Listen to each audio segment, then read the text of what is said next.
নমস্কার বন্ধুরা, আপনারা দেখছেন পারফেক্ট পলিটিক্স, সাদা বাংলার রাজনীতির কথা। বন্ধুরা, আপনার বাংলার সেই বহুল প্রচলিত প্রবাদটির কথা জানেন, ঠাকুর ঘরে কে, আমি তো কলা খাইনি। তো সেই রকমই যেন ঘটনা এবার ঘটে গেল রাজ্য রাজনীতিতে।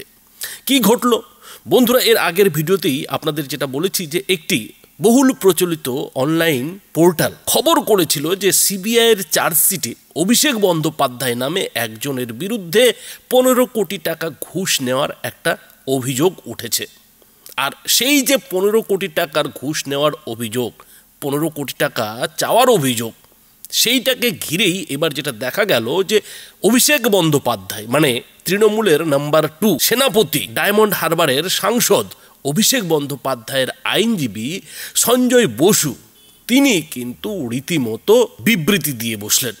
বিবৃতি দিয়ে যেটা তিনি দাবি করলেন যে সিবিআই নাকি রাজনৈতিক উদ্দেশ্য প্রণোদিতভাবে অভিষেক বন্দ্যোপাধ্যায়ের ভাবমূর্তি নষ্ট করার চেষ্টা করছে।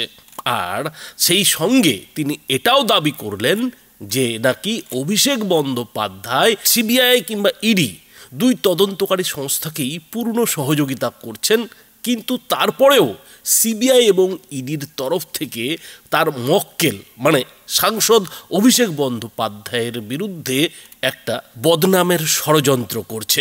এরকমই কিন্তু একটা ব্যাখ্যা এদিন তৃণমূলের নাম্বার 2 সাংসদ অভিষেক বন্দ্যোপাধ্যায়ের আইনজীবী সঞ্জয় বসুর তরফে দেওয়া হয়েছে। আর এই যে ব্যাখ্যা বা বিবৃতি, এই বিবৃতির পরেই কিন্তু অনেকেই যেটা বলছেন যে সেই বাংলার প্রবাদ বাক্য ঠাকুর ঘরে কে, আমি তো কলা খাইনি। কেননা সিবিআইয়ের সেই যে চার্জশিটকে উল্লেখ করে বহুল প্রচলিত অনলাইন পোর্টালের খবর, সেই খবরে কিন্তু অভিষেক বন্দ্যোপাধ্যায়ের নামটি থাকলেও সেই অভিষেক বন্দ্যোপাধ্যায় কে সেটা কিন্তু উল্লেখ করা হয়নি। আর সেই প্রতিবেদনে এটাও দাবি করা হয়েছিল যে সিবিআইয়ের চার্জশিটেও নাকি সেই রকম কোনো পরিচয় অভিষেক বন্দ্যোপাধ্যায়ের নামের আগে দেওয়া হয়নি।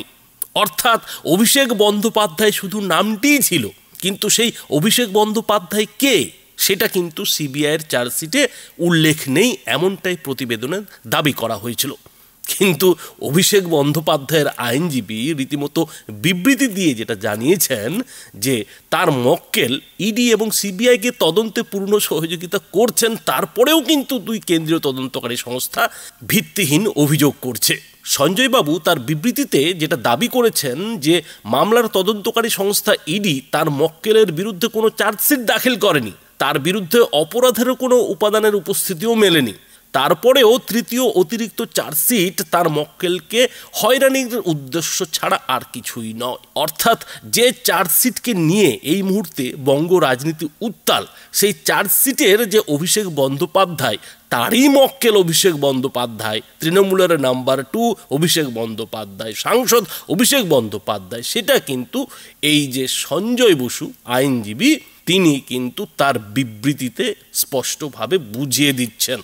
এবং তিনি যেটা দাবি করছেন যে সিবিআই তাদের যে দাবিটা করেছে যে 15 কোটি টাকা নাকি ঘুষ সুজয় কৃষ্ণ ভদ্র কালীঘাটের কাকুর কাছ থেকে অভিষেক বন্দ্যোপাধ্যায় দাবি করেছিলেন, সেটা নাকি সমর্থনযোগ্য নয়। তার যেহেতু কোনো নথি বা প্রমাণ সিবিআই দিতে ব্যর্থ হয়েছে, সুতরাং এর থেকেই বোঝা যাচ্ছে যে অন্যায়ভাবে নাকি অভিষেককে টার্গেট করা হচ্ছে।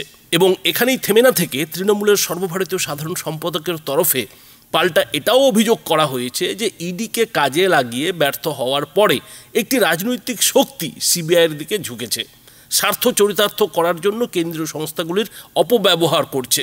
সংশ্লিষ্ট চার্জশিটে প্রমাণের স্পষ্ট অভাব থাকা সত্ত্বেও অভিষেক বন্দ্যোপাধ্যায়কে নিয়ে একটা সন্দেহ তৈরি করার মরিয়া প্রচেষ্টা চলছে। মোদ্দা কথায় সিবিআইয়ের চার্জশিটে অভিষেক বন্দ্যোপাধ্যায়টা আসলে কে সেটা কিন্তু এই আইনজীবী সুজয় বসুর যে বক্তব্য, তাতে পরিষ্কার হয়ে যাচ্ছে যে এই অভিষেক বন্দ্যোপাধ্যায় নাকি তৃণমূলের সর্বভারতীয় সাধারণ সম্পাদক অভিষেক বন্দ্যোপাধ্যায়, সাংসদ অভিষেক বন্দ্যোপাধ্যায়। আর ঠিক এইখানেই যেটা প্রশ্ন উঠছে যে তাহলে এই যে সিবিআইয়ের চার্জশিটের জনৈক অভিষেক বন্দ্যোপাধ্যায়, সেই অভিষেক বন্দ্যোপাধ্যায়ের নামের আগে পেছনে সিবিআই কি তাহলে ইচ্ছে করেই জায়গাটা ফাঁকা রেখেছিল? কোন অভিষেক বন্দ্যোপাধ্যায়ের কথা সিবিআই তার তৃতীয় চার্জশিটে রেখেছে সেটা সিবিআই কি ইচ্ছে করেই স্পষ্ট করেনি, খোলসা করেনি, যে যাতে এই তথ্যটা মিডিয়ায় ফাঁস হলেই আসল অভিষেক বন্দ্যোপাধ্যায়ের তরফ থেকে এমনিতেই রেসপন্স করা হবে, এমনিতেই আগ বাড়িয়ে এসে সাড়া দেবে? মানে ঠাকুর ঘরে কে এই ডাকটা ছাড়লেই যে আমি তো কলা খাইনি কথাটা কেউ একজন মুখ দিয়ে বের করবে, সেটা কি সিবিআই আগে ভাগেই বুঝে ফেলেছিল? আর বুঝে ফেলেছিল বলেই কি তাহলে অভিষেক বন্দ্যোপাধ্যায়কে জনৈক করে তৃতীয় চার্জশিটটা পেশ করেছে? এই প্রশ্নটা কিন্তু উঠছে।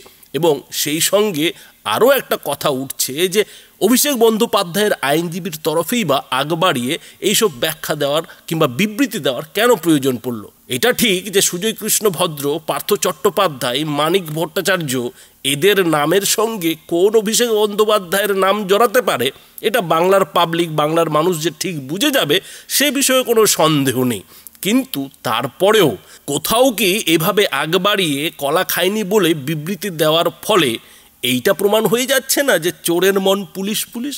এই প্রশ্নটাও কিন্তু অনেকে তুলছেন। তবে বন্ধুরা, একটা জিনিস পরিষ্কার যে এই যে সিবিআইয়ের তৃতীয় চার্জশিটের অভিষেক বন্দ্যোপাধ্যায়ের নাম মিডিয়ায় ফাঁস হয়ে যাওয়া, সেটা যে এই মুহূর্তে নতুন করে রাজ্য রাজনীতিতে একটা উথাল পাথাল পরিস্থিতি তৈরি করবে, সেটা কিন্তু তৃণমূলের সর্বভারতীয় সাধারণ সম্পাদক, ডায়মন্ড হারবারের সাংসদ অভিষেক বন্দ্যোপাধ্যায়ের আইনজীবী সঞ্জয় বসুর বিবৃতিতেই যে স্পষ্ট হয়ে গেছে সেটা কিন্তু বেশ বোঝা যাচ্ছে।